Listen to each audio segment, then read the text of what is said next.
focus, agility, instincts, the qualities of a top goalkeeper, Andre Onana or David De Gea. Who is better? Ladies and gentlemen, welcome to the United Hotspot. Now, I'm here to talk about a big conversation that all of you are thinking about but are too scared to talk about. Let me even pull a seat for this one. My name is Webb. Welcome to the United Hotspot. Have you subscribed, guys? We are here. We've seen both of them. We saw David De Gea his last season at Manchester United. He was the best goalkeeper in the Premier League. But guess what? The boss, Eric Ten Hag, almighty in his might and bossy Dutch look, comes and says, you're not good enough. Even if you've been my best player, best goalkeeper in the Premier League in the first season, I know someone who is better. I've worked with him at Ajax, and Onana, boom, comes in, replaces De Gea. De Gea goes jobless, goes into a sabbatical or exile inflicted on himself by himself because he was in pain and sad.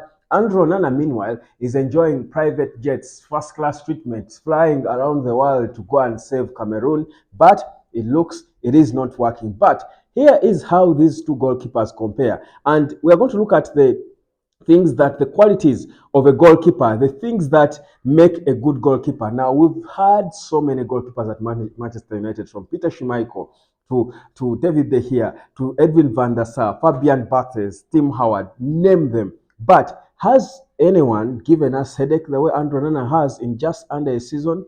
I doubt. Now, let's get into the qualities of the two, and I'm going to compare the two in terms of different things that make a good goalkeeper. And guys, we are going to together give our verdicts. I'll give my opinion, you give yours, and at the end of the day, we see whether Onana was a hit or a miss. Let's get into it. Let me just put this video right now. I'll start it off with height. Of course, David De Gea was just slightly taller than Andrew Onana, 1.92 meters. Onana is 1.9. So height does not matter a lot in terms of they're almost the same height. When it comes to fitness, I feel like honestly like Andrew Onana is not so fit. I mean, he looks big a bit. He has got a big bat, and the way he runs, he looks heavy. I honestly don't think he looks so fit. David De Gea was lean and fit. No wonder when it comes to the next point, I'm going to talk about an important issue with goalkeepers, fitness and quickness. I think David De Gea was way fitter.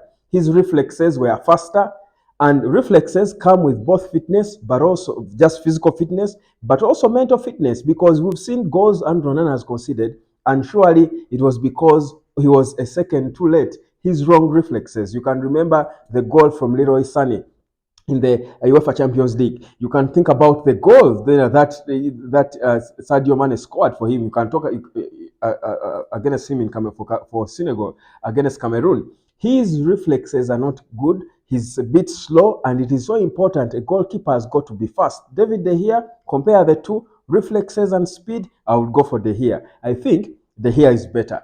Go to strength. Now, as a goalkeeper, they look small, most of them, but they're extremely strong, because imagine you're facing a bullet from close range from Roberto Carlos. If you're not strong in your hands, you're going to lose it. Andre Onana, he looks bigger, should be stronger, but I don't think he's actually stronger than David De Gea looked. David De Gea looked firm and strong even when he was given tough bullets. Even his power saves, you would see, have got a lot of power to them. That's why he was able to give the ball a proper direction and sends it out of the goal. So in terms of power, I still think Andre Onana is lagging behind in comparison to David De Gea.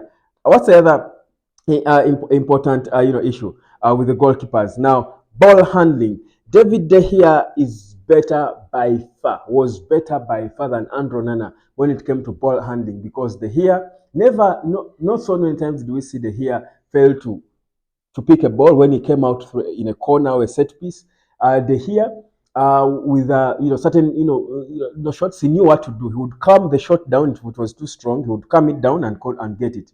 He would cool it and sit. What Onana does most of the times is dive for even the lightest shots. I think Onana's ball handling was wanting. Focus. David De Gea was always so focused. No wonder he was always able to watch the ball, and in 1v1 situations, he was always near perfect. His foot, David De Gea, made more saves with his foot and leg than Andrew Onana has made for United with his entire body. And I'm not attacking, I'm being honest, guys. Andre Onana, his foot, I don't remember a single save Onana made with his foot. David De Gea, there is a season, I think about 3 seasons before his departure, David De Gea made I don't know how many saves with his leg. And I'm thinking, this guy's leg can save the world from COVID. I mean, that's how good this guy was with his legs. So I think he was better. Speed and agility, and I'm talking about being able to force a save, then get up so fast and save another, maybe a rebound quickly. David De Gea was the master at that. But with Onana, he looks like he weighs 1,000 tons. I don't think he has got that speed to have those, pick up and pick a rebound. He's not fit. For me, I think again, David De Gea beats him at that. What else? Uh, what else? What else? Foresight and anticipation. I don't think there is. I've seen a worse goalkeeper when it comes to anticipation and foresight than Andrew Onana. David De Gea would always be in the right place. I'll give you an example, a scenario of foresight and anticipation. The goal that Sadio Mane scored against Andrew Onana speaks volumes about how bad Andonana's foresight is, because in that case, a good world-class goalkeeper would have known that there is a place for Sadio Mane to put this ball is on the far right corner, and he would have started moving quickly towards that. That's foresight, anticipating, thinking for this striker, knowing, okay, this side is blocked, then chances are slim that he will try to squeeze the ball that way. Let me move closer to this side so that when he hits the ball, I will be there in time. Now, foresight. Andrew Onana is weak at that. So weak at that. Now, what other things? Okay. Consistency. Important. Now, Onana, give it up to him. He has consistently been starting all games for Manchester United. Altel Bayindil is yet to get a chance in between the sticks for United because Onana is consistently starting games. Give it to Eric Ten Hag for putting him there all the time. De Gea too was starting all games nearly. Of course, at some point Sergio Romero came in and played a few games, but De Gea, in terms of them consistency, in terms of them starting, I think they would go toe to toe.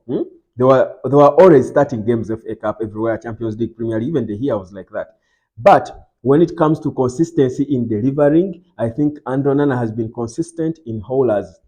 Yes, he has been consistently making howlers. David De Gea made his howlers, by the way. So did Van der Sar, so did Peter Schmeichel. All goalkeepers, even the best goalkeepers in the world, make howlers. And we are not calling out Onana for howlers he makes because these are part of the job of a goalkeeper. But Onana has been more consistent with his howlers than David De Gea. Honestly, when is the last time we watched a game and Onana did not make a mistake? Remind me. They are there. I will struggle to recall them because they are few. Remind me, guys, I'm being honest, not attacking, but there is some good as well. There are things that Andrew Onana beats David De Gea at. For example, being a showman. David De Gea was the most boring character at Man United. But Andrew Onana is a showman. He's the worst player currently at United, but he's the star of Manchester United. I've told you, the shots, the videos I've posted with Andrew Onana have had more views than most videos I've had ever since I started this United hotspot and what have you. He's a star. So he beats David De Gea at that because he the public appeal. And the funny thing is, I don't know whether he gets that it's sort of sarcastic at times. People are just mocking him. I don't know whether he gets it, but that's the thing. It's not because he's a great footballer. He's a character, a presence because he's a United player, but also he's an interesting one for people to attack. So that's bad. I was at Carrington and some kid, and this hurt me by the way. I'm not even sure I should say it. This little white girl, and wow, racism is and now this is bad. It's not funny. It's terrible. And I wanted to record this kid, a little girl of probably 4 or at most 5 years, short like this, white. And I was thinking, how does this little girl even have this racial mind in her?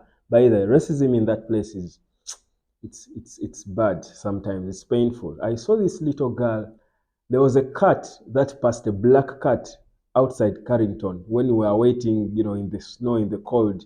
It had started drizzling, and the cat came out and was moving around in those woods. I showed you the woods, and this cat was coming around. And this little girl, I swear to God, and God bear me witness, this little girl continuously kept calling this cat Onana. Onana is there. Onana, a little girl of about 4 or 5 years, calling a black cat Onana. And these white, the parents were there, and none of them, I was actually the only black guy left there. And and a couple of Asian guys and what. Onana, rather, none of them even called the kid out. And I was so hurt. I was almost attacking her, but I looked around and there was no black person. I was alone. All, man.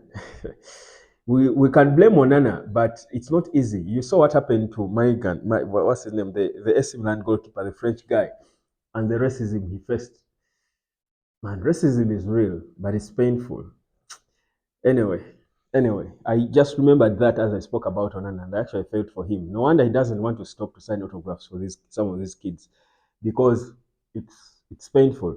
But yeah, so Onana has always been caught in all the wrong places. I think the biggest problem of Onana is, him not concentrating. His focus and concentration is in all the wrong things. He's thinking about how the people are seeing him, even the way he runs, even the way he goes into a save. He animates himself so much. He's not focused. That's the problem. He might be a good goalkeeper, but if he doesn't calm his head down and focus on the game, he's going to be destroyed day in and day out by even people who should be his own. I should be supporting Onana, but of course, if you're not doing well, I mean, I'm not biased. I'm a very, fair person. I believe in fairness, regardless of color, race, where you come from. Even if you are my brother and you're not performing for Manchester United, I would support you by telling you the facts. What I'm saying here, fact is not hate speech. The fact is, the guy has consistently failed to prove, and David De Gea, the one thing Onana beats David De Gea at, honestly, is the ball distribution. I think he's better. And clearly, that's what Eric Ten Hag said. Part of the reasons why he bought him was because of his ball distribution. Yes, he beats him at that. But also the positivity, because, I mean, if you're not a stoic character, with the way we've been sending flack on Andrew Onana, he would have thrown in the gloves and ran away. Said, you know what? But he still keeps being himself, being the character who will go to Cameroon, where clearly he's not wanted by the coach, but he will still come and have a presence there, go on the pitch and run from goal to instruct a player on how to take a free kick. This guy. Anyway, for me, my verdict, Andrew Nana and David De Gea, Twatomera. Don't ask me what that means. If you don't know what it means, you Google it and understand what Twatomera means. That's a language called Luganda in Uganda. Twatomera.